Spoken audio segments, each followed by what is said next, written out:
Now we're recording. So a running total is keeping track. It's basically adding a number together and keeping a track. It doesn't get reset through the loop. It's a way to, because if we had, let me get rid of all this. Alt 3. So if I had 4x in range 10, let's go 5. X is int, let's go float.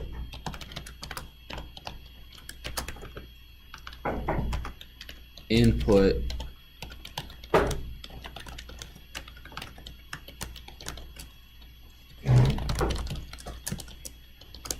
so how much money do I want to give?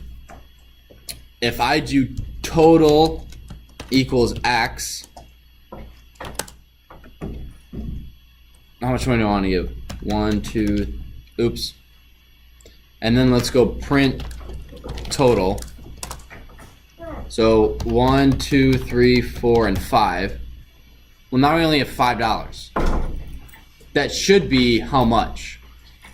Should be $15. Right? Yeah. So we're doing a running total, which starts on 179 in the book. Just say total plus X. Total equals total plus X. Did you look at the book or did you figure that out? I figured that out. Yeah. So a running total would be total equals total plus X. How much money do I want to give? 1, 2, 3, 4, 5. Oops. Total's not defined. Uh-oh. Is total equals. Uh-oh. Right, so what do? Your running total has to be created before your loop. So you have total equals 0. So running total for you two that just walked in is basically if you had your wallet and I gave you $1 and then $2 and then $3 and then $4 and $5, how much money is in your wallet? 15. 15. It's not 5, right? Yeah. So this is what this is. A running total is basically how much money is left in your wallet. It's gonna come in larger though. What? It's a really nice feature though. Oh, yeah. Okay. I do. It's pretty cool. So how much money do you want to give? 1, 2, 3, 4, and 5. That's 15. So that is how you do a running total. Why is it total 0? Because we will only want to count the number. We only want X. We only want the total to be. We want the total to start at 0 so we can find out how many things there are. So let's say. How is that different from total equaling X if total equals 0, so it's just 0 plus X? Because if you have just total equal X. Every time this goes through our first iteration, oh, this should be, I always do that for times. 1, 2, 3, 4, 5. Not that it changes anything. But, so we have X here, right? X equals whatever number they type in. Total then equals X. Then it cycles through again, and so that's why when If you went 5, 4, 3, 2, 1, would it be 1 then? total would equal 1, yeah. Okay. So what you do to prevent that, to basically to keep in memory of Python, you have to create a brand new separate total. Because the total amount of money in your wallet, is that the same thing as the amount of money I put into your wallet? No. This is, so this, let's do it this way. Let's do wallet, and X's increase.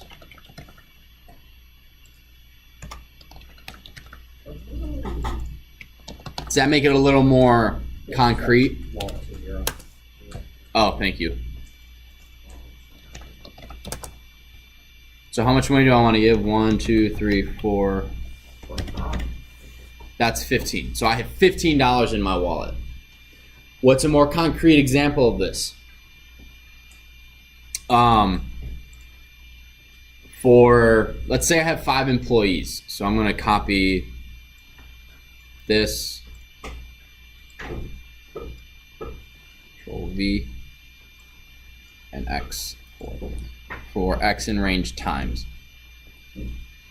Let's find the total amount of money you spend on your employees per average, or the per month. So if you do average, how much you spend on employee one when he makes $150? Okay. Oh, so let's find out your total amount of revenue. How much you spend on all of your employees. So let's go, instead of having names, I'm just going to go cost of emp, because that's easy. How much money do you spend on emp, an employee, whatever, it doesn't matter. And we're going to go total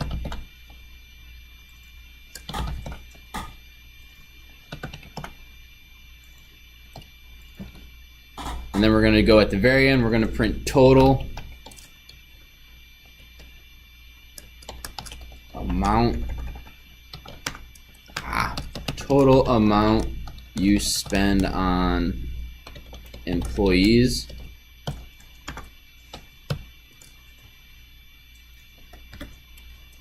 print average per employee. How do we find the average?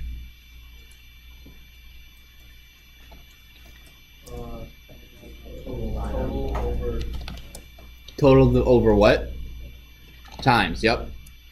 You could do employees up here. Emps, I'm just going to do times because I don't feel like changing everything. Not that it would take that long, but over times. So how much do I have 5 employees.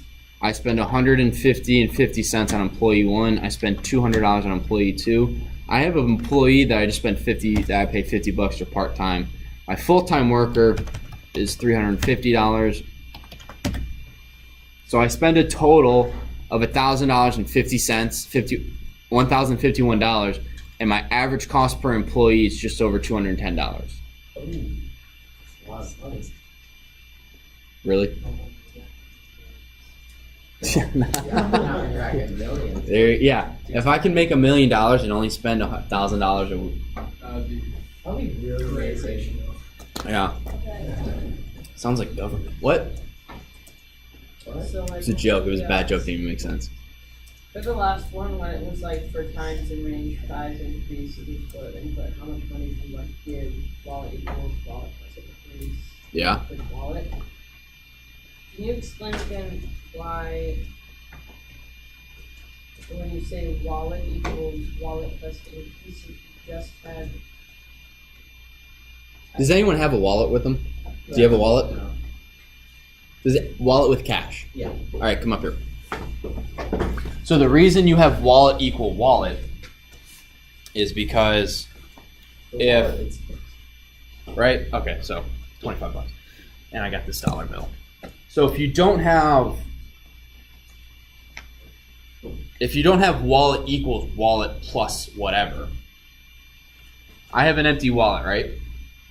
The first time I loop through, and I'll make this thing. The first time I iterate through, my wallet's empty, right? According to a code, wallet was 0, right? I'm putting a $20 bill right in there. If you don't have wallet equals wallet plus the new increase, it's the same as going, okay, the next loop, that 20 didn't exist. Now I'm putting a 5 in there. The next loop, that 5 didn't exist. The next loop, I'm putting a single in there. And now how much money's in the wallet? $1. As opposed to the 25 I already put in there. So if you just have wallet equals X, wallet is only equivalent to the amount of money I just put in there. Will you ever increase your money? It will only ever be the amount of money you just put in there.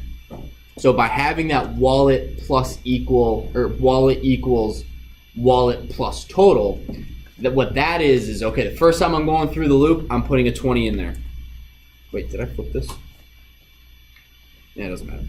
I'm putting a 20 in there. wallet then equals what wallet previously was plus the increase. So now I'm putting a 5 in there. The next loop, wallet equals what it did equal plus what I'm putting in there. Does that make sense? Thank you, Robert. It's the first time I've actually had a physical wallet with cash to do that analogy with. Glad. No, I just normally don't. Whatever. I don't know. First time I thought I could ask for one. But does that make sense to people? Yeah? Okay. Now, there is a shortcut. Instead of doing wallet equals, I'm over here. Total, instead of doing total equals total plus cost of employee, there is a shortcut. And that is total plus equal M. It's just a shortcut. You don't have to use this. I recommend it just because it's shorter and again, less errors. But this line here and this line are the exact same. They do the exact same thing. They're just, this is a shorter version of total equals total plus cost. Oops.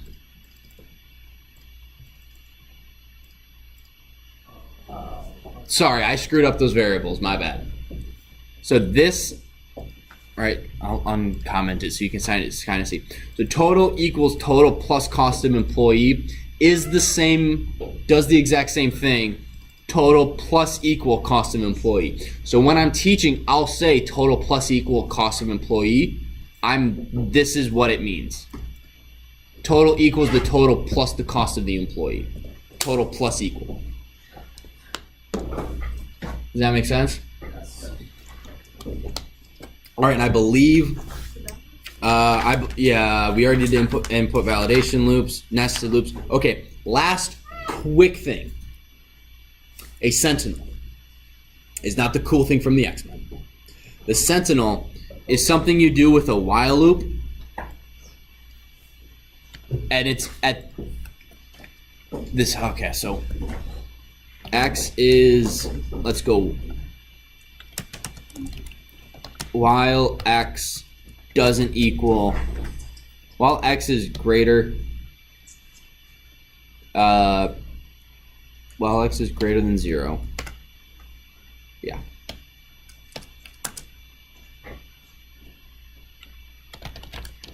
Oh no, what you would do is print, please enter 0.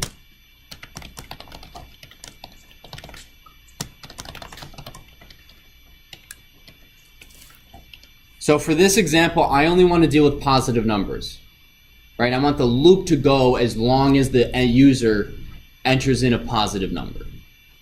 The Sentinel is the number that stops the loop.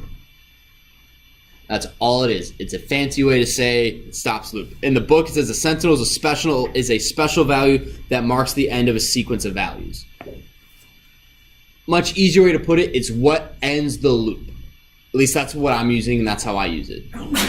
So the Sentinel in this would be print X, and then you would do X is int input, please enter a number, print, remember, 0 or a neg number, ends loop.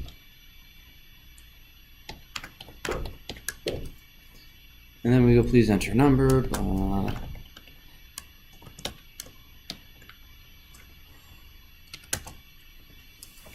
So, please enter 0 or negative number to end the loop. X is currently equals 1. Remember, 0 or negative number ends the loop. Enter a number, 10. 15. If I hit 0, it ends it. And that is on a test. There is a question that says, as long as the user doesn't enter 0, continue the loop. So 0 is the sentinel in that question. Okay, we have about 20 minutes left of class. Do you guys have any questions on loops, for or while loops? Could you just do, like, for the question you said, could you just do while x does not equal 0? You can. I just if they type in a negative number. So the question specifically is, please enter the lot number. It's a realtor question. Please enter the lot number. So if you enter in a negative lot number, it's kind of like, wait, what?